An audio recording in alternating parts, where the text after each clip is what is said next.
যমুনা সেতুতে দীর্ঘ যানজট, ভোগান্তিতে যাত্রী ও চালকরা। নিজস্ব প্রতিবেদক লিটন হোসাইন।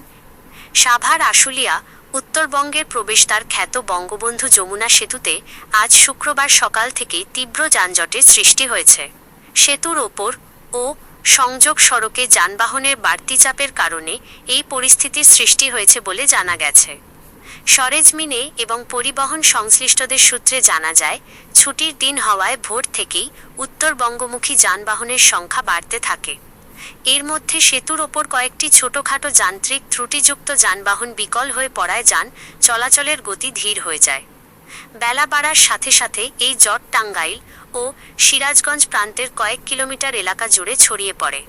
ভুক্তভোগী যাত্রীরা জানিয়েছেন, ঘণ্টার পর ঘণ্টা যানজটে আটকে থেকে নারী ও শিশুরা চরম ভোগান্তির শিকার হচ্ছেন।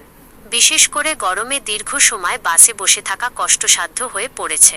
উত্তরবঙ্গগামী একটি বাসের চালক জানান, স্বাভাবিক সময় যেখানে সেতু পার হতে কয়েক মিনিট লাগে, সেখানে আজ দীর্ঘ সময় অপেক্ষা করতে হচ্ছে। হাইওয়ে পুলিশ জানায়, যানজট নিরসনে তারা নিরলসভাবে কাজ করে যাচ্ছেন। টোল প্লাজাগুলোতে দ্রুত টোল আদায়ের ব্যবস্থা করা হয়েছে এবং বিকল হওয়া যানবাহনগুলো দ্রুত সরিয়ে নেওয়ার চেষ্টা চলছে। বিকেলের দিকে পরিস্থিতির কিছুটা উন্নতি হওয়ার সম্ভাবনা রয়েছে বলে আশা প্রকাশ করেছেন সংশ্লিষ্ট কর্মকর্তারা।